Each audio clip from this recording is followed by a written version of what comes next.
I first mentioned Bitcoin in a public blog on May 24th, 2011, when it was trading at $7. That blog ended with, "The Dollar Vigilante has proudly begun to accept Bitcoin as payment for subscriptions. We will be following its evolution with great interest." I then went on to co-found the world's first Bitcoin ATM and tried to launch the first one in Cyprus, where they had just had a bank bail-in. And then it all fell apart.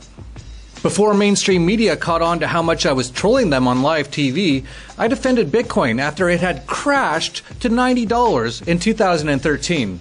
Remember, last week, the value of the online currency, Bitcoin, surged past $200. Then it took an absolute nosedive. It crashed. Bitcoin's value crashed. The total market cap of Bitcoin is $1 billion.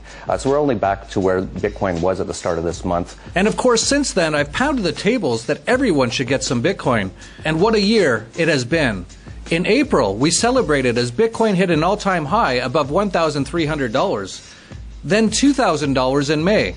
$3,000 in June, $5,000 in October, then $6,000, $8,000 on November 17th, $9,000 3 days ago, and now last night, Bitcoin flew through $10,000 so fast, I didn't even have time to do this video until it smashed through $11,000. I did manage to live stream myself playing Bitcoin poker and watching hockey while eating dinner as it smashed through $10,000 though. In our last video, when Bitcoin had just broke through $9,000, I included this list of how many days it took Bitcoin to break through each $1,000 level. I've since added 10K and 11K to the list.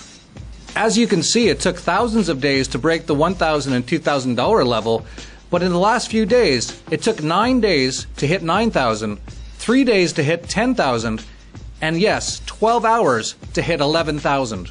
You could kind of say Bitcoin is heating up. And with Bitcoin at $11,000, Bitcoin Cash at $1,600, and Bitcoin Gold at $350, the total for those who have held Bitcoin since before the forks on August 1st is nearly $13,000. Remember that 1 year ago today, Bitcoin was at $730 for a 1-year gain of 1,700%. And the entire cryptocurrency space has absolutely exploded as well. The total market capitalization of all cryptocurrencies is now $330 billion, or a third of $1 trillion. That's nearly doubled in the last month. Where do we go from here?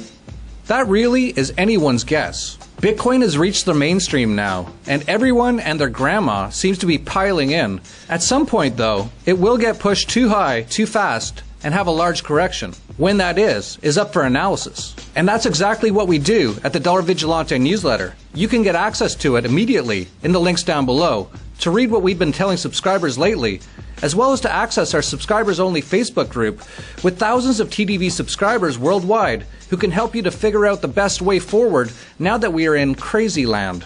You also get access to our book, Bitcoin Basics, as well as the Book of Satoshi, when you subscribe, so you can get caught up on what has become the biggest investment boom in world history. And we've been covering it all here since 2011, while your average CNBC talking head, financial advisor, and banker has been warning you to stay away from Bitcoin. Meanwhile, back in August, I rapped. Join us right here in Acapulco this February for an Acapulco, Cryptopoco, and the TDV Summit, where many of the most important players in the cryptocurrency space gather each year. I'll be looking forward to seeing how many private jets arrive this year.